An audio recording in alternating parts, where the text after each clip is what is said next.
Verba lehis. Kapag ka very clear, plain interpretation, clear po yun. You do not interpret.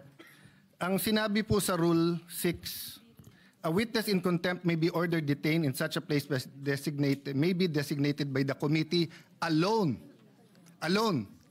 Ibig sabihin po, yung committee lang. Ano yung with? Kasama. With concurrence of the Senate President. Hindi nakalagay or the Senate President. So you ask all the lawyers here, they will tell you, ang ibig sabihin nito, pwedeng kumuha ng concurrence or pwedeng hindi. Yun yung or. Hindi po to committee or the Senate President. That's why if you go to the last paragraph, the order may be lifted by the chairman with the concurrence of the Senate President. The Senate President cannot lift ang nakalagay doon with the concurrence. Hindi rin pwedeng yung committee. So na-violate po rules natin because it was not the committee alone. As I said, personally, I don't take it against the Senate President nung unang araw na pag-upo niya. Kasi unang-una po, kakapalit lang ng Senate President. Pangalawa, tumawag yung speaker, nagkaroon ng debate. Having said that, it is very clear in the rules and in the Constitution, meron Supreme Court cases yan, that the plenary is supreme. Even the Senate President said, di ba, primus inter pares, he's just the first among equals. Equal tayo lahat. But of course, he represents the Senate. So when the plenary decided to put him in Pasay City Jail, ang makakalift po niyan, hindi po yung committee, hindi po yung Senate President, it's the plenary. So we violated our rules. That's why we stood up to correct. Okay. Let me go now to the Witness Protection Program. Let me first mention, I love the humility of the Senate President in the sense na sinabi niyang opinion niya yon, and of course the Constitution guarantees him his opinion. But let us remember, Senator Tito Sotto before Monday gave the opinion of a senator. But after Monday, he's giving the opinion of the Senate President. There's a thin line between the opinion of the Senate President for the Senate and the opinion of Senator Tito Sotto. Both are valid. He always studies. He always knows what he's talking about. But magkaiba po yun eh. Magkaiba yung dinidebate ko siya sa opinion niya at yung opinion ng Senate President bilang Pangulo ng Senado. So for example po, Mr. President, and let me address then Senator Kiko, although in a sense it's none of my business because he was manifesting that in the Blue Ribbon Committee. Iba po ang Witness Protection Program, Section 3, Admission in the Program. Iba po yung Section 10, State Witness. Iba po yung Section 17, Discharge of a State Witness. Yung pong sinasabing he does not appear to be the most guilty, yan po ay tatanggapin natin pag state witness na wala po tayo doon. Nandun pa lang tayo sa Section 3 protection. So let me make that clear. Kasi po ang nasabi ng Senate President, paano yun yung perception ng tao, most guilty sila. First of all, I don't agree. Kaya nga nagrarally, alam ng tao may mastermind sa likod nila. Di ba? Napakagaling naman ng Diskaya na pati BICAM, pati budget, pati everything, sila ba nagpapatakbo ng gobyernong Pilipinas? Di ba? They probably could be one of the most guilty na may kasama sila, pero it is very much possible na may mastermind behind them. At hindi lang po sila ang may ghost. So kung sila ang mastermind, then ibig sabihin, for example, Wow, Sims, etc. Ibig sabihin nun, kasama din sila. Pero kung ginagawa din ng Sims yun, ginagawa din ng Wawaw, maaring individual racket yun, maaring meron pong mastermind. Maaring nasa DPWH yung mastermind. Maaring nandito sa Senado, maaring nasa Kongreso. Maaring napakataas ng posisyon. Hindi ko po alam. But assuming for the sake of argument, perception ng tao. Ang perception po is not reality. Trabaho natin to find reality para mabago yung perception. So papakawalan po natin ang possible witness kasi tingin ng tao siya ang most guilty. So, halimbawa po kay Napoles, if there was someone most guilty, wag na natin habulin kasi tingin ng tao siya most guilty. Dapat hinabol natin. No? Ngayon, siya mukhang most guilty, siya yung nakakulong. What's my point, Mr. President? Bakit nag-react si Senator Marcoleta? If I may, Senator, I cannot speak for you, but you're my good friend. Mr. Senate President, siya lang naman ang mamadali kaya siya tinamaan. Pero tama na magdali siya, bakit buhay Pag sinabi ng isang witness that his life is in danger, whether we agree with that witness or not, we have to protect their lives. Kahit payag tayo o hindi. Kahit tingin natin nagsisinungaling o hindi. Bakit po? Okay, number one, wala pong magnanakaw na hindi sinungaling. Kaya nga ang kapatid ng magnanakaw ay sinungaling. Bakit po? Ghost Project. Pinirmahan mo na may project So nagsinungaling ka na may project kasi wala Di ba? Ninakaw mo, hindi sa'yo yun. Pinalabas mo sa'yo, nagsinungaling ka na. So magkapatid po yun. Hindi nga magkapatid, it's the same person. So pagka nahuli, hindi ka agad aamin yan. Magsisinungaling muna yan. Hindi ako yan. There is a process and a time, and tama po si Senate President, tama po the esteemed Senator Kiko, dumaan sa proseso. Ang problema natin, ayaw natin sa proseso. Protection pa lang, sinasabi nila, papatayin sila. So pagka yan, binigyan mo ng protection, kasunod na doon, sandali lang, ano ba alam mo? So question, paano yan baka magsinungaling? Hindi po. Bakit? Sabi po sa Section B ng Section 3, Section B, his testimony can be substantially corroborated on material points. So again, quoting Senator Lacson, may resibo. But quoting myself, hindi peke na resibo, hindi ghost receipts. So ibig sabihin po, pagkatapos mo bigyan ng proteksyon, papupuntahin mo ngayon sa DOJ. Doon mo na pakakantahin. Doon mo na i-assess. Bakit importante to? Kasi pag nakita ng SIMS, nakita ng Wawaw na may kumakanta na, mag-uunahan na yan sa DOJ kung sino ang kakanta. Parang karaoke yan. Pag hindi pa naka-on at wala pang may hawak ng mic, walang gustong kumanta. Pag kinuha na ang mic at kinanta na yung My Way, agawan na sa mic yon. Habang walang kumakanta kung sino ang mastermind dito, wala, liligawin po tayo. Ngayon, I feel for the Senate President, if part of him feels we're wasting time, may I admit, Mr. Senate President, dear colleagues, part of me feels that we might be wasting time. Bakit? Instead of using this to find the mastermind. Senator Lacson, I appreciate what you've been doing. Having said that, let's go back to the rules. Pag binigyan mo ng protection ng mga diskaya at hindi sila magsabi ng totoo, that can be corroborated in material points. I-discharge mo sila, bahala sila sa buhay nila. Pero may mga techniques yan. Sa ibang bansa, yung kanilang Attorney General, DOJ, sasabihin yan, paano yan, kumakanta na? O kaya sasabihin sa diskaya, papakawalan ka namin, walang protection, pero ipagkakalat namin, sinabi mo na sa amin, ayaw mo lang pirmahin kung sino ang mastermind. So, there are different techniques that are legal to ferret out the truth. Pero hindi naman pwede pong, sabi nga ni Senator Escudero pag binanggit ang congressman, hindi credible.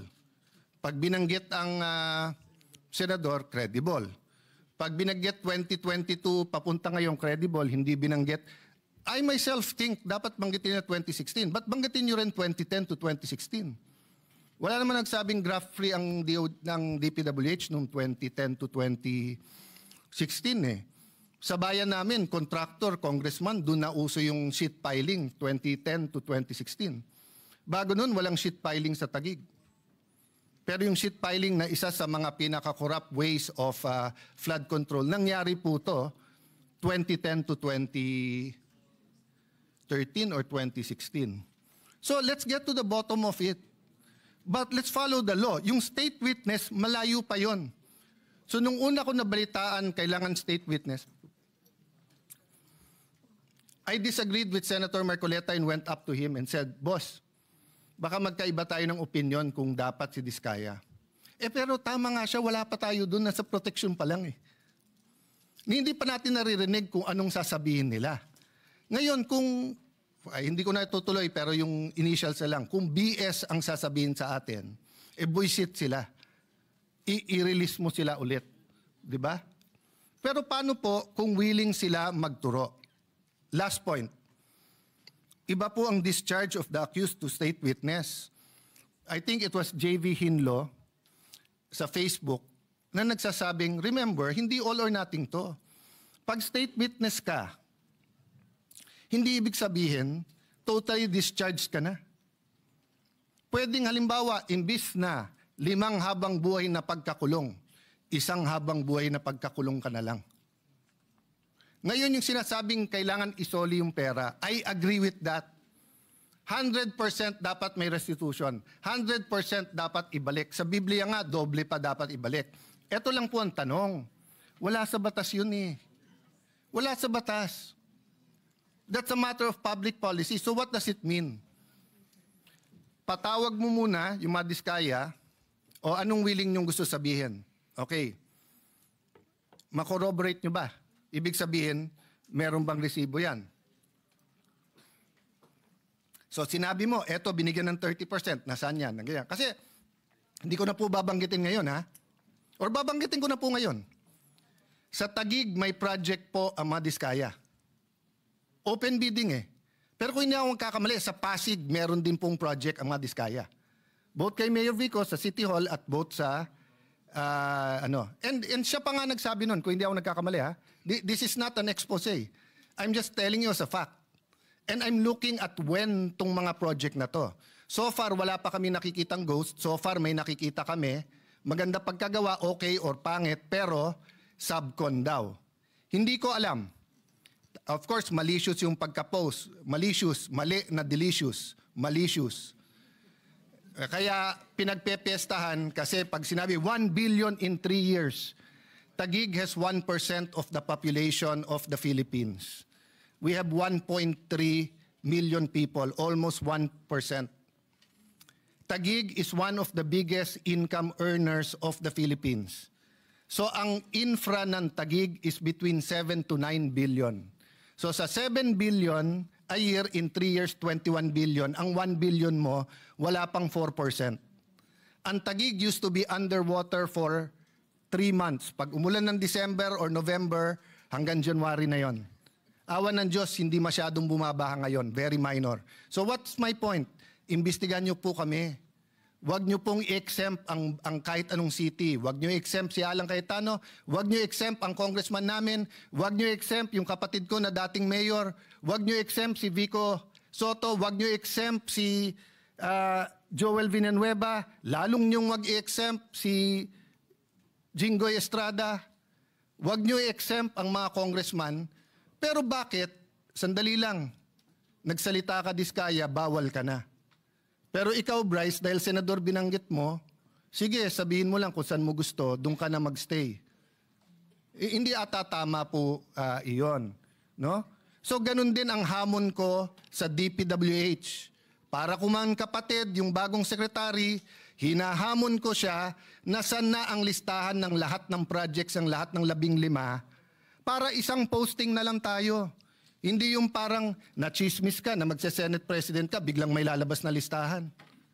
O nachichismis si Lito, nakikipag-usap sa akin, baka may lumabas na listahan sa'yo. Pinag-uusapan namin yung paborito kong Maha Blanca ba tawag doon? Na dinadala niya, tibok-tibok pala, tibok-tibok. So Mr. President, I understand the stress. Bagong upo ang majority, the country is in turmoil in sense of finding an answer. But there are rules we have to follow. So, mahaba pa to pero witness protection program. Doon pa lang po sa protektahan. Marami siyang pera, may security. So kung napatay siya, we will never know. We will never know who the mastermind is because a simple sulat order na please protect them Protect them, give them 48 hours. Pag hindi sila nagsabi kung sino. Pag sila nagsabi, pero BS ulit yung sinabi nila, di-discharge natin. Number 3, hindi po kami ang nag-request ng merong pong taga Office of Sergeant at Arms. Pinapaliwanag namin na sinabi na pag may nangyari sa kanila dito, pag dito sa Senate, yung perception na sumusunod tayo sa witness.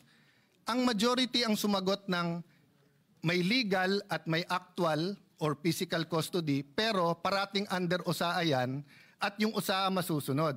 Hinahanap ko yung transcript kung...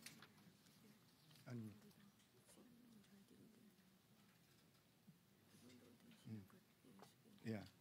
Okay, anyway, hinahanap ko kung nabanggit na meron taga-OSAA doon. Pero nabanggit ko, I know, wag na tayo mag-ubos ng oras to look at the TSN. Ang concern namin, sinong magko-coach o kakausap sa kanya doon. Don't worry, mahigpit ang rules, di ba? Tapos nandun ang OSAA, wala nga yung OSAA doon eh. So yun ang point namin. Hindi po namin krinikriticize ang OSAA, hindi namin nahanap. Pero napakabigat ng ano na to, ng mga allegations dito eh. So yung integrity ng witnesses, napaka-importante.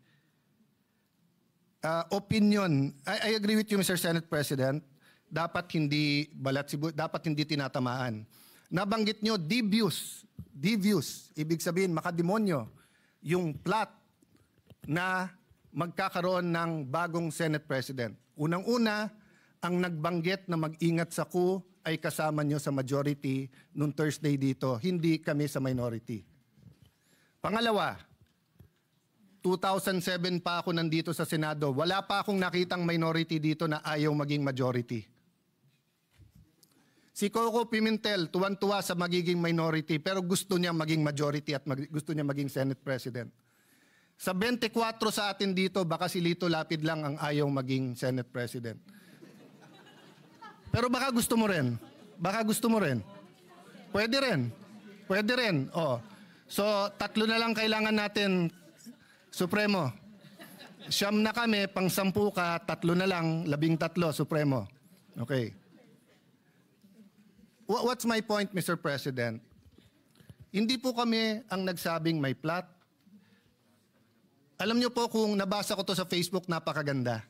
Sabi niya, what is the difference between stupidity and intelligence? Sabi niya, ang intelligence may hangganan. Tama nga naman, wala naman hangganan ng stupidity, di ba? So tanong ko sa inyo, mga kasama ko, sa minority man majority, sinong tanga na magkuku tapos i-announce tapos ilalagay sa Facebook na may numero na sila? Di ba? Wala naman magkuku tapos i-announce tapos sasabihin na meron. Siyempre lahat tayo may supporter, kinikilig yun. O ilabas natin bukas na si JB Ejercito ang magiging Senate President, kikiligin po ang mga supporter ni JB Ejercito. Ilagay po natin na si Jingoy Estrada, kikiligin supporter niya, magagalit naman yung galit sa kanya. So, we respect the majority and your prerogatives, Mr. President, di ba? Wala akong kinausap na senador over the weekend. In fact, nahiya ako sa minority because ang paalam ko sa kanila, minority leader. Di ba? But I can tell you straight in everyone's faces with all humility, dahil alam nyo to, you offered me the Senate presidency in 2016. Pero ang kasama doon ay magiging Secretary ay Justice Committee si Leila de Lima na alam kong ang tanging pakay ay tanggalin si Duterte plus other committees that I did not agree with. That was the cost. Hindi ko kayang bayaran yung cost na yon. Hindi ko kayang bayaran yung cost na yon. So, I lost it. Napunta kay Coco Pimentel and it was good for the country. Panay Mindanao. But yun yung cost. Oh, it was offered to me again last month. But sabi ko, hindi ko kayang saksakin sa likod. Kahit sa harap, hindi ko kayang saksakin si Chis Escudero. So humanap ng ibang kandidato. And I think, at this time, Senator Soto has a role to play. And he is Senate President. Di ba? So if and when it is offered to me, it will be in terms that I can pay the cost. Kasi lahat yan may cost eh. Eh, ang hirap maging independent po ngayon. Bawat galaw natin, ituloy natin yung hearing, may galit kasi may independent commission na. Huwag natin ituloy ang hearing, parang may pinagtatakpan tayo. That's why I'm glad that the Senator Lacson said, tuloy yung hearing. Let's focus. May mastermind dito. Yung mastermind ang kailangan mabunyag. Bakit? Kasi kung hindi, uulitin. Pangalawa po, may kultura, naging madali sa mastermind kasi kultura nating corruption. Sa maraming paraan. So, Mr. President, I beg to disagree that hindi nasunod ang rules. But we're starting out. And our plate is full. Sa minority, we have a nation-building agenda. We plan to participate sa budget hearing. Sinabi, wala ng flood control funds. Some want it sa feeding program, some want it sa education, some want it in different programs. So we'll all be busy here, but we have to establish. So what do we do now? I do not know the pleasure of Senator Jinggoy or the pleasure of the chairman of the Blue Ribbon Committee kung siya hold. But as of now, hindi natin nire-reverse ang plenary sa Pasay City Jail. If you ask me to vote, ako gusto ko dito. Kasi hindi naman penalty ang contempt in the sense na gano'n, no? But Mr. President, hindi naman pwedeng magbobotohan tayo dito sa plenary tapos i-reverse ng kung sino man. Yeah. May I, Yeah.